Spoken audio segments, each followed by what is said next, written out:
Hello बच्चों, आप सभी का स्वागत है हमारे चैनल सिलेबस पॉइंट पे।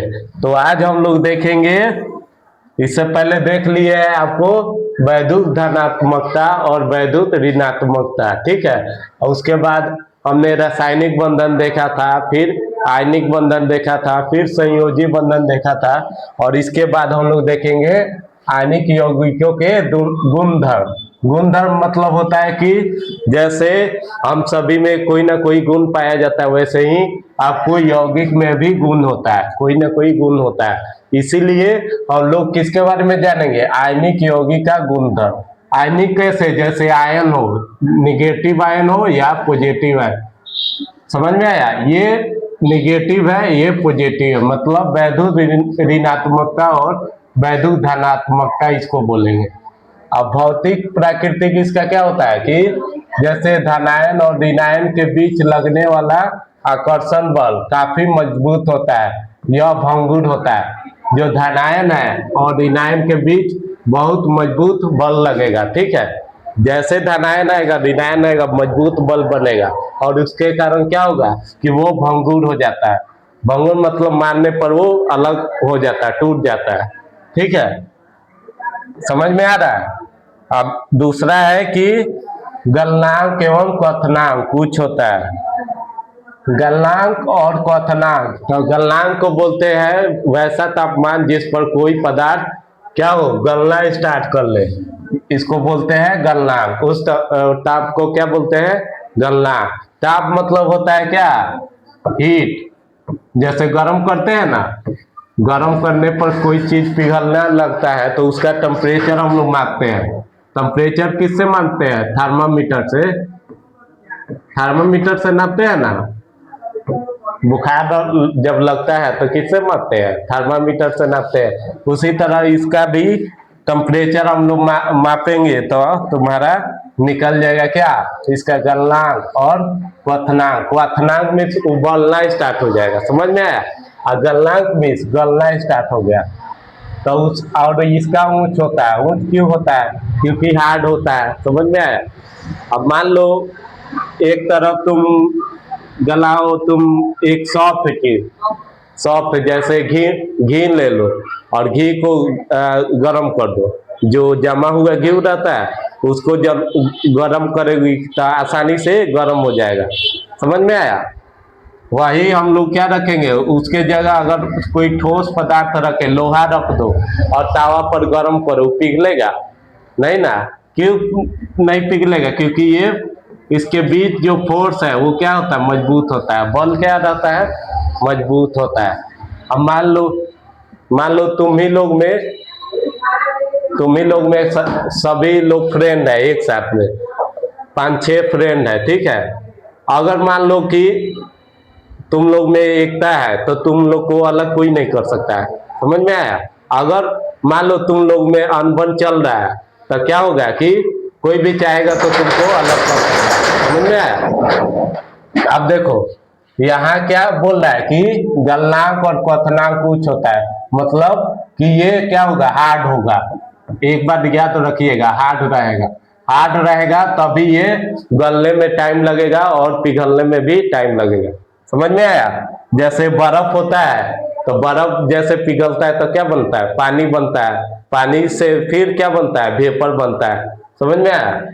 अब ये देखना है हमको कि जो धनायन और ऋणायन क्या होते हैं के बीच मजबूत आकर्षण बल होने के कारण इसके बंधन को तोड़ने में काफी ज्यादा ऊर्जा की आवश्यकता होती है। इसीलिए आयनिक यौगिक का गलनांक एवं क्वथनांक कुछ होता है, समझ में आया? अब देखो मान लो एक पहलवान आ गया, एक हम लोग चले गए लड़ने किसी से, तो कौन जीतेगा? पहलवान जीतेगा क्या?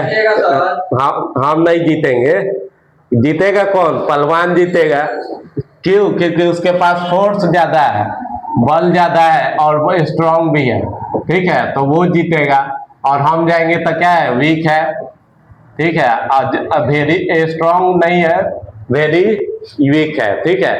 तो इसी के कारण क्या होता है कि जो स्ट्रांग फोर्स रहता है उसके पास वो जल्दी गलता नहीं है और उसको ज्यादा ऊर्जा देना पड़ता है, समझ में आया? जैसे उसी के जैसा उसी से भारी पहलवान हम भेज दिए तो क्या हुआ कि वो पटका जाएगा। क्यों? क्योंकि हम ऊर्जा ज्यादा दे दिए, ठीक है, एनर्जी ज्यादा होगा, जोश जाएगा, जाके पटक देगा। समझ में आया? चलिए अब देखते हैं हम लोग सबसे ज्यादा गलनांक एवं क्वथनांक कैल्शियम ऑक्साइड का है, लगभग 3000 डिग्री सेल्सियस होता है। इसको जैसे चूना पत्थर होता है ना, उसको उसका क्या बोल रहा है, गलनांक एवं क्वथनांक बोल रहा है। कितना होता है? 3000 डिग्री सेल्सियस। 3000 मतलब इसमें मान लीजिए कि बहुत ज्यादा एनर्जी लगेगा। समझ में आया? 100 डिग्री पर उबलने लगता है आदमी, ठीक है, ये तो 3000 है। 3000 में क्या से क्या हो जाएगा। चलिए अब देखते हैं आगे। आगे क्या दिया हुआ है? घुलनशीलता मतलब घुलने की क्षमता। कोई भी पदार्थ होता है वो क्या होता है कि घुल घुल जिस जल में वो जाके घुल जाएगा उसको हम लोग बोलते हैं घुलनशीलता। उस पदार्थ की घुलनशीलता ज्यादा होगी। समझ में आया? अब देखो ये प्रायः जल में घुलनशील होते हैं, लेकिन पेट्रोल, केरोसिन, बेंजीन इत्यादि कार्बनिक घोलक में अघुलनशील होते हैं। समझ में आया? आप देखिए बता रहे हैं, जैसे मान लीजिए कि चूना लिया है, चूना और क्या किए, पानी में घोल दिए, पानी में घोल दिए तो क्या हो गया? घुल जाएगा। अब वही पेट्रोल लाइएगा तो पेट्रोल काहे नहीं घुलता है? पेट्रोल इसीलिए नहीं घूमता है क्योंकि उसका डेंसिटी क्या होता है? कम होता है। पेट्रोल का डेंसिटी मतलब घनत्व होता है, ठीक है, डेंसिटी कम होता है, इसीलिए ऊपर ऊपर छटाने लगता है तेल। समझ में आया? कोई भी तेल होगा वो क्या होगा? छटाने लगेगा। क्यों? क्योंकि उसका डेंसिटी काफी लो होता है, कम होता है, इसीलिए वो आपको पानी के ऊपर तैरने लगेगा। चलिए अब विद्युत चालकता। अब देखेंगे विद्युत चालकता किसमें होती है।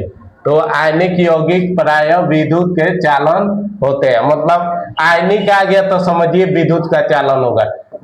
मान लीजिए प्लस है और माइनस है तो ये आयन बनाएगा, ठीक है, और यही आयन से आपको विद्युत का चालन होता है। समझ में आया? तो आयनिक यौगिक क्या होते हैं? विद्युत के चालक होते हैं। समझ में आया? चलिए अब आगे बढ़ते हैं हम लोग और देखते हैं क्वेश्चन। क्वेश्चन क्या कह रहा है कि नमक वाला विलयन विद्युत का चालन करता है, जबकि चीनी का विलयन विद्युत का चालन नहीं करता है। क्यों नहीं करता है? अब देखिए नमक क्या है? साधारण नमक का फॉर्मूला NaCl होता है, सोडियम क्लोराइड। क्या होता है? Sodium chloride. सोडियम क्लोराइड होता है। अब इसको जल में आप घुलिएगा तो ये क्या हो जाएगा? टूट जाएगा, Na+ और Cl-। समझ में आया? ये इलेक्ट्रॉन दिया और ये इलेक्ट्रॉन ले लेगा, इसी तरह इलेक्ट्रॉन का आदान प्रदान होते रहेगा इसके बीच, ठीक है। चलिए आप देखिए, तो हम बता दिए नमक का फॉर्मूला, ठीक है। अब चीनी का देख लीजिए, C12H22O11, ठीक है, ये फॉर्मूला होता है चीनी का। समझ में आया? अभी इतना कॉम्प्लेक्स होता है कि ये आयन में टूट नहीं सकता है, और जो सोडियम क्लोराइड है वो आयन में टूट जाता है, और इसीलिए ये विद्युत का चालन करता है। क्या करता है? विद्युत का चालन करता है। कौन? आपका नमक जो है वो विद्युत का चालन करता है। ये मतलब उसका करंट पास हो जाएगा। हाँ हो जाएगा। चलिए, हाँ चीनी का नहीं होगा। चलिए चलिए क्यों नहीं होगा वो बता दिए, क्योंकि उसमें कार्बनिक यौगिक होते हैं। क्या होते हैं? कार्बनिक यौगिक। इसमें कौन यौगिक होते हैं? आयनिक यौगिक। कौन यौगिक होते हैं? आयनिक यौगिक। चलिए बहुत अच्छा। आइए अब आते हैं हम लोग आयनिक यौगिक भंगुर क्यों होते हैं, ठीक है। आयनिक यौगिक भंगुर क्यों होते हैं ये देखना है। भंगुर मतलब क्या होता है? भंगुर मतलब टूट जाना, जल्दी टूट जाता है, ठीक है।